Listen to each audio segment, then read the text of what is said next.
les exercices du bac 2014 qui comportent une partie algorithmique. On va commencer par le Pondichéry du 8 avril 2014 et avec cet exercice 3 pour les non-spécialités qui comportait une partie d'algorithme.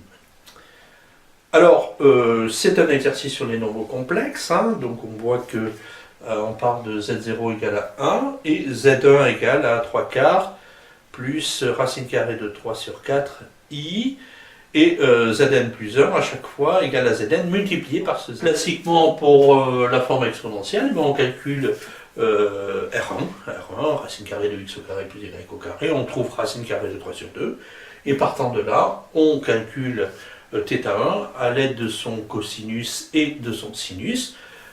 Cosinus x sur r, on trouve racine carrée de 3 sur 2 et le sinus 1/2, ce qui nous donne comme angle pi sur 6 modulo de pi. Par conséquent, z1 égale à racine carrée de 3 sur 2 multiplié par l'exponentielle de i pi sur 2. Alors, pour tout entier n, zn plus 1 égale à z1 fois zn, donc Rn plus 1, je vous rappelle que le module d'un produit, c'est le produit des modules. Donc Rn plus 1, c'est égal à R1, un module de Z1, c'est-à-dire racine carrée de 3 sur 2, multiplié par Rn.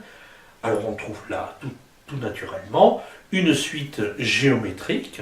De premiers termes, R1 égale à 1. Je rappelle que Z0, de premier terme, R0, égale à 1, puisque Z0 était égal à 1, et de raison Q égale à racine carrée de 3 sur 2. Par conséquent, pour tout n, eh bien Rn sera égal à, entre parenthèses, racine carrée de 3 sur 2, le tout à la puissance n. On observe que la valeur absolue de racine carrée de 3 sur 2 étant égale à racine carrée de 3 sur 2, strictement inférieure à 1, cette suite va tendre vers 0. L'algorithme, alors classique, hein, bon, on déclare ou on ne déclare pas les variables, hein, suivant le logiciel qu'on utilise. Les entrées, c'est ce que l'opérateur donne à la machine. Ensuite, initialisation, première valeur. Le traitement, c'est souvent des boucles. Ici, vous voyez qu'on a un tant que. Et à la fin, boum, dès qu'on sort du tant que, on affiche la valeur ou les valeurs demandées. Donc ici, eh bien, vous voyez que on demande une valeur de P, donc c'est l'opérateur, c'est vous, hein, qui, hop, vous rentrez la valeur de P. Ensuite, eh ben, on initialise R égale à 1, N égale à 0, et tant que grand R est supérieur à P, eh bien N se trouve augmenté de 1 à chaque boucle, et grand R se trouve multiplié par racine carrée de 3 sur 2 jusqu'à ce que grand R devienne inférieur ou égal à P, auquel cas on sort et on affiche. Quelle valeur, si je rentre P égale à 0,5, ben, vous voyez que bon, ben, même sans taper ce programme, hein, je peux le faire à la main, hein, on peut le faire à la main, boucle par boucle, c'est un peu long, c'est un peu fastidieux, mais c'est possible. Hein. Vous voyez que, bon, première, n égale à 0, r égale à 1, r est supérieur à p, donc on passe à la boucle suivante, n devient 1, r devient racine carrée de 3 sur 2, toujours supérieur à 0,5, allez à la boucle suivante, etc., jusqu'à la cinquième boucle. Et à la fin de la cinquième boucle, on se rend compte que eh bien, R devient inférieur à 0,5.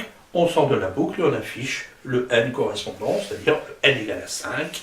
C'est notre résultat. Alors, donc, le programme avec la Casio et la TI, vous voyez, bon, c'est des programmes très très simples, hein, qu'il est très facile de faire. Mais, vous voyez, il n'était pas nécessaire, hein, de taper ces programmes. Hein, on pouvait très bien s'en passer, le faire à la main. Bon, bah, c'est fastidieux, mais c'est possible.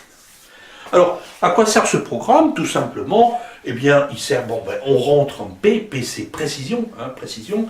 À ce moment-là, cet algorithme nous permet de trouver le rang à partir duquel, eh bien, Rn est inférieur à 0,5, c'est-à-dire le point A indice n, le rang n, pour lequel le point A indice n se trouve à une distance de l'origine inférieure à la précision demandée. Bon, ici c'était 0,5, on s'est rendu compte que à partir du grand 5, à partir de A5, eh bien, on se retrouve avec OA5 inférieur à 0,5, et après c'est vrai, bien entendu, pour tous les autres points au-delà. On va suivre, démontrer que le triangle OAN, AN plus 1 est rectangle en AN plus 1, bon. Et ensuite, bon, ben, les valeurs pour lesquelles AN se trouve sur l'axe des ordres. Bon, pour calculer l'angle qui va du vecteur AN plus 1 O vers le vecteur AN plus 1 AN, ben, le plus simple, c'est d'étudier le rapport de l'affixe de Z indice vecteur, enfin de l'affixe du vecteur AN plus 1 AN divisé par l'affixe du vecteur AN plus 1 O. Pourquoi? Bien parce que l'angle qui va de AN plus 1 O vers AN, enfin vecteur AN plus 1 AN, cet angle-là, c'est l'argument de ce quotient. Alors ce quotient, que j'appelle grand Z, je le détaille un petit peu, eh bien je trouve que ce quotient, finalement, est égal à Z1 moins 1 sur Z1. Bon. Donc je l'écris, je multiplie par le conjugué du dénominateur, classiquement, pour trouver, eh bien, finalement, un nombre complexe de la forme i racine carrée de 3 sur 3, c'est-à-dire racine carrée de 3 sur 3, multiplié par i, mais i c'est exponentielle de i pi sur 2, donc argument pi sur 2, donc triangle rectangle, angle droit, triangle rectangle. Bon, alors, pour que le point AN soit sur l'axe des ordonnées, hein, si j'ai admis que Zn est égal à Rn multiplié par exponentielle de I n pi sur 6, bon, il faut que ce fameux argument, n pi sur 6, soit égal à pi sur 2 ou moins pi sur 2, modulo de pi. Bon, finalement, ça revient à dire pi sur 2 modulo pi. C'est-à-dire qu'il faut que n pi sur 6 soit égal à pi sur 2 plus k pi, k appartenant à z, ce qui me donne n égale à 3 plus 6k, tel que k appartient à z. Tout ça. Les positionnements de mes points, hein, de A0, A1, A2, A3, vous voyez que ça fait une spirale, un escargot, hein, qui se rapproche, hein, de plus en plus de l'origine, c'est normal. Hein, on a démontré que Rn tendait vers 0 lorsque n tend vers l'infini.